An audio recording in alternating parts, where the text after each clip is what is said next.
Hey everybody, it's another episode of a girl's podcast. So as you probably noticed, I wasn't here last week, or I didn't upload a video, and there's a good reason for that. Oh, and obviously today's one is really low quality because I have been away. So I've been in hospital actually, St. Jurans, which is a hospital on Kungsholmen in the middle of Stockholm that is, I think, mostly well known for its acute psychiatric help. So that's why I was there actually. What a coincidence. So last week I was having panic attacks, and the worst thing for me with panic attacks, which is a little bit unusual for somebody who has panic attacks, is that I feel like I want to die.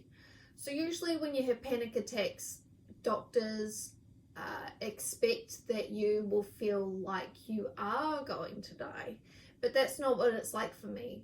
For me, I wish I was going to die, because I just hate feeling bad so much that I just think, oh gosh, I wish I could just top myself right now. And obviously that's not so great.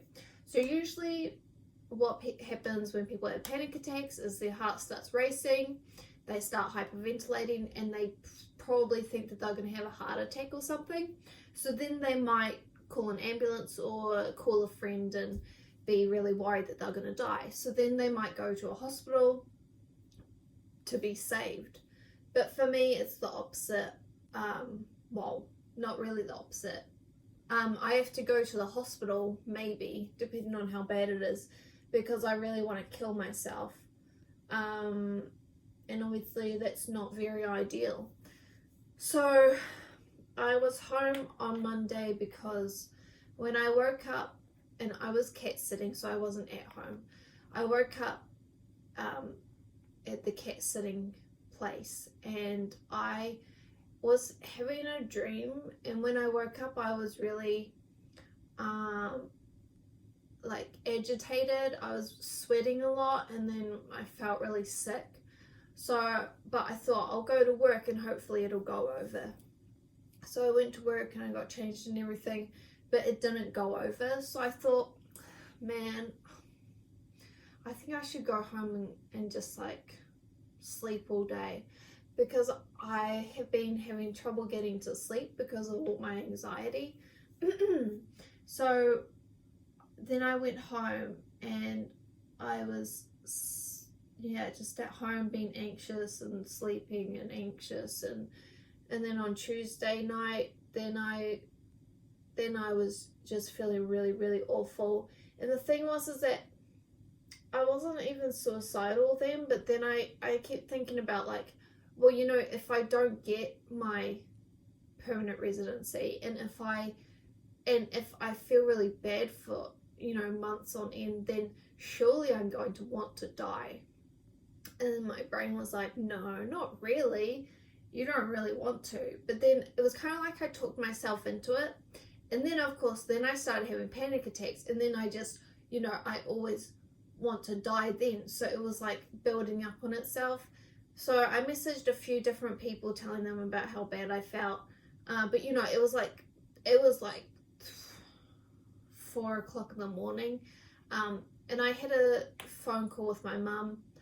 And then, yeah, so I was just feeling really awful and I really wanted to die. Or did I? I don't know. But either way, I was just, you know, I've been having so much anxiety and stuff. So like psychologically, I just wasn't really doing so great. So then on Wednesday, I took a anti-anxiety tablet, Lurgagan. That's what the medicine's called. And then, so I was sleeping, and then I get a phone call and I answer it, and it's one of my workmates. She works in a different like department, but anyway, so she's one of these sorts of people that is really good at organizing stuff. So she was like, I can't even really remember, but she was, telling me that, I can't remember if she asked if they should come and pick me up or if she told me that they were coming to pick me up. So anyway, my two co-workers hopped in one of the work vans and drove all the way to my place and picked me up. Packed like a couple of pairs of underwear and a t-shirt and just like whatever. And and then we drove to this like acute psychiatric help place, St. Euron's. And that lady who's really good at organizing stuff, she had already phoned ahead, so they knew that I was coming and everything. So we got there, and and my two co-workers who came, they were with me like the whole time. So I saw one person who did like a brief, I guess, how are you doing sort of thing, and then another person who took like blood pressure and heartbeat. And the thing was is that because I had taken the anti-anxiety tablet, I wasn't feeling panicked. I was feeling really tired, but I also knew that like I still wasn't feeling good even though I was under, the medication. So I made sure I didn't say like everything's fine, because it wasn't, so like my heartbeat was pretty normal because of like the medication, but he said like, oh, as soon as I mentioned anxiety, it spiked really high. I thought it was really funny. But and then there was a third person who did a COVID test on me. So all the patients who are going to go inpatient get tested before they go in. So maybe there was even a fourth person, I don't even know, but I saw like a few different people, and one of them was like, oh, how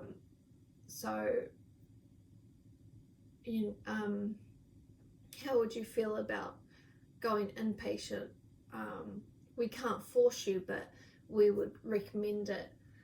Yeah, but so she explained that like, but I wasn't, so bad that they could force me to do it, but that they would really recommend that I would go inpatient. And I was pretty scared, but I also thought that it wasn't necessarily a bad idea. Like, what do I have to lose, really? So, I said yes, and obviously I was really grateful for any help that they could give. So, yeah.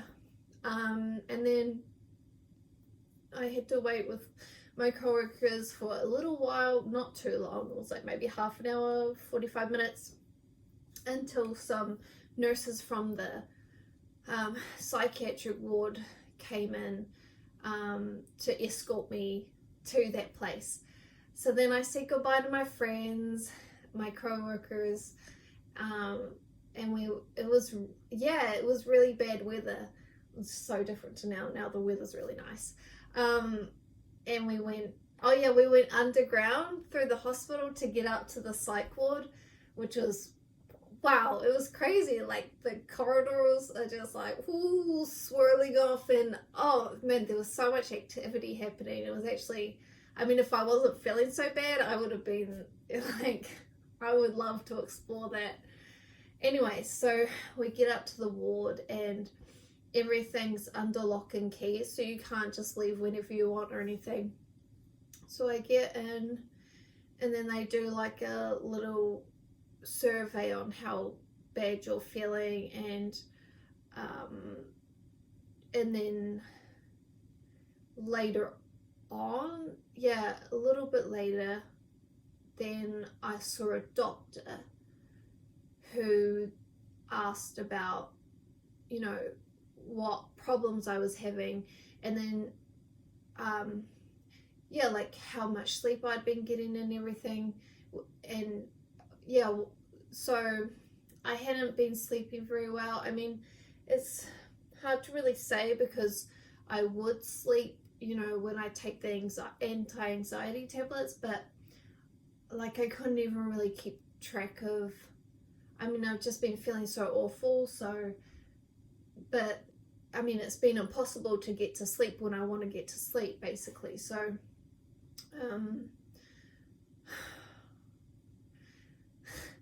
so, then sleep was a really big thing. So she said that I would get a sleeping tablet. Oh, I can actually grab it.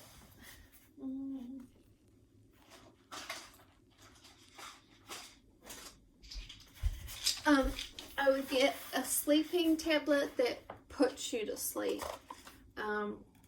Propavan is what it's called, and then I would also get a melatonin, which is something that your body naturally produces, so it's quite good at, I think, keeping you asleep.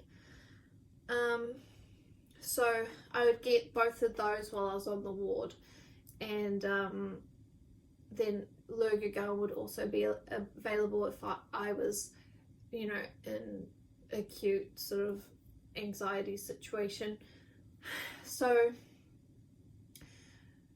then I was on the ward, and I had no idea like how long I was going to be staying or anything, because they asked like, do you have any questions? And I just felt like I have no freaking idea. Yeah, because I didn't want to have to think about anything, you know, like so tired thinking all the time. So I think I should talk about what it was like on the ward. So first thing, they go through all your stuff to see like what you can keep with you and what has to be put away because like locked up, because maybe it's dangerous. So like you couldn't have your phone charger, and I guess any sharp things you couldn't have, or like lighters you couldn't have. So but I didn't really have much with me, and then so the first day was pretty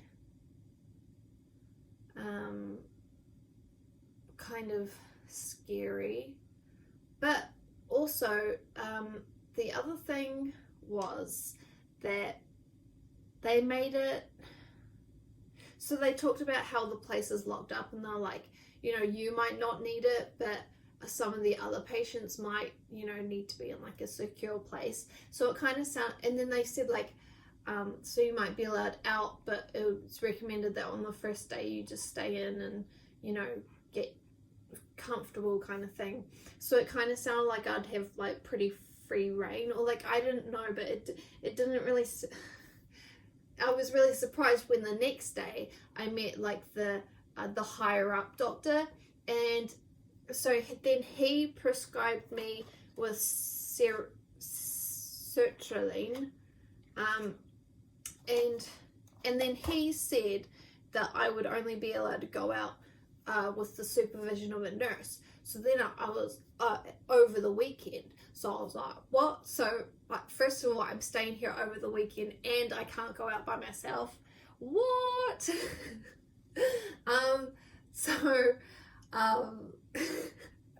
So by this time, so I went in on Wednesday. I saw that doctor on Thursday, and then I knew that I was going to be there for at least Friday, Saturday, and Sunday. And then like, what was going to happen on Monday? Like, I don't know.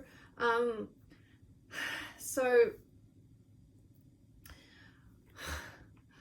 I was kind of really panicking at that point, like, oh my god, how long am I gonna be here?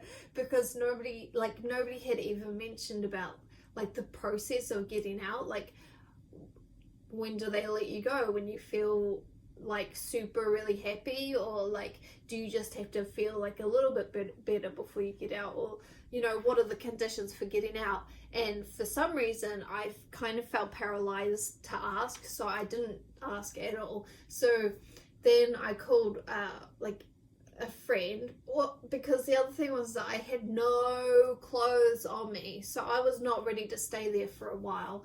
And yeah, and then I was crying because I was like scared, but also, you know, because I've been feeling really anxious, so it was just like a big bubble up. And you know, I cried on the phone, but then after that I did feel a little bit better. And then that friend, she came on Friday, or I don't know, she came on one of the days and she dropped off some clothes for me, which is really nice. So then I had some like comfortable clothes to go around with. But on the ward, what I did for fun, I played puzzles. You don't play puzzles. I did puzzles. So I did almost 3 puzzles while I was there. And when did I get out, you may ask? I got out on the Monday. So I asked if I could see the doctor again, and they said maybe enough time might have passed. I was like, what? Yeah. So then on the Monday I talked to the doctor, and by that point I had been feeling a lot better. You know, I hadn't even really thought about like what happens if I have to leave Sweden, or you know, like all the stuff that I had been thinking about all the time. I had sort of been able to skip it. I think partially because I was anxious about being on, you know, in a mental health ward, and also because I, you know, had been put to sleep every night, and I had been eating a lot better, because like the 2 days leading up to the really big panic attack, I hadn't really eaten at all, and I lost 3 kgs, and you know, so things were just really awful. So then it's quite easy to you know, feel a bit better once you come into a place like that, just because like if you're already at rock bottom, you know. So so I got out on the Monday, and then that was like the end of my stay, except a really important thing is that now I have been referred to outpatient treatment, where I could possibly get to talk to a therapist, a psychologist, or whatever. And that is something that I would really appreciate, because there's a reason why I have an anxiety disorder, if that's what you want to call it. Is that what the doctor called it? Yeah, they do. I don't have an official diagnosis though, I don't think, because you don't necessarily need it, but at this current time I struggle with anxiety.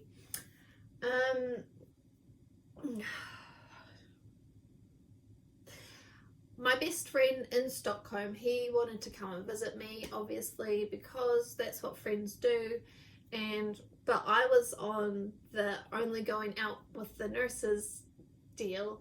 But then I asked if I could go out with a friend, and then one of the nurses asked the doctor, and I guess he said yes. So I got to go out with my friend, so I wasn't locked up. But I would really like to say that the ward was super good for me. I mean, I got so much better, like instantly. And you know, they like give you really good food, like, you know, it's not going to be to everybody's taste and everything like that, but it was like salad with every meal. You know, you got your potatoes, you got your like mystery meat, you know, but like, no, it was really good. And that like really friendly nurses, and you know, trying to like make this atmosphere of like, you know, just going about your day, like nothing too crazy here type of thing. And what else was really good? You know, just putting up like a plan. I mean, there are things that I would change, but you know, but just like how keen they are to, like, you know, we need to make sure that you're getting some good sleep and make sure that you're, you know, getting some good meals, you know, like it was really good. Yeah. So, oh. It's such a difficult thing to talk about, so I sort of ramble. But I'm just so thankful for the people there. One thing that really bummed me out though, and it wasn't to do with them, but so my mum called me once while I was there, but she was really drunk, and I just didn't think that that was appropriate. So I would just like to mention that.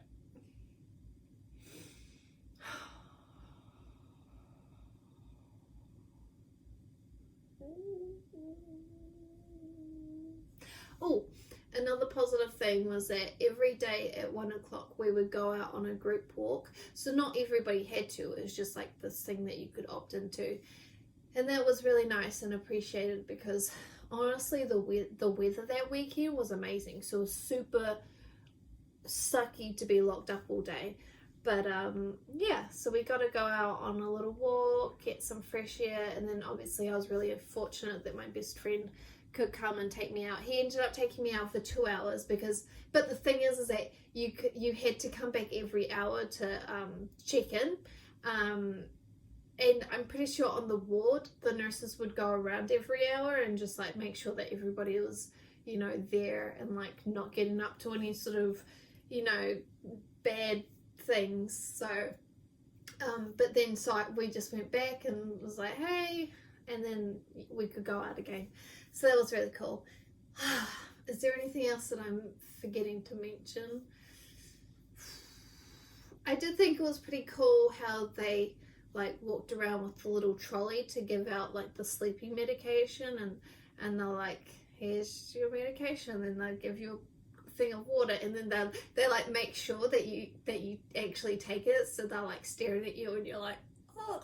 I thought that was really like, it's just like the movies, but it was silly. But so once I did feel a little bit better, yeah, so I think it was maybe the 3rd day, or maybe it was the 4th day where I woke up and I didn't have any anxiety, which was like pretty awesome, because, you know, once you get anxiety, it's like you wake up in a panic all the time and it feels really awful.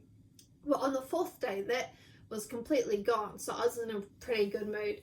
And then the nurse came around with like my morning medication. I was like, oh, is it time again? And like, but he was like, excuse me, and then I said it again, and then he had a little laugh, but like, and then I kind of felt really silly because I was such like a happy person, or yeah, like. And so it was, you know, but everybody else was really sad, so I felt kind of silly being there because I'm like happy. But I mean, it's just because, I mean, in a way, you know, I force happiness because that's what I want in my life. So, but I was, you know, I really was feeling really bad. So it was good that I was there, but I did pig up quite a bit. I was also going to talk about how I had a panic attack once I came home afterwards. Should I talk about that? Is this getting too long? Are people going to miss it? I'll talk about it in another episode. Alright everybody, that's going to be it for me today. It's Jasmine, Crazy Jasmine, woo! Coming at you again with another video. But I'll see you guys all next time on a girls podcast. Have a lovely weekend. Hey, door.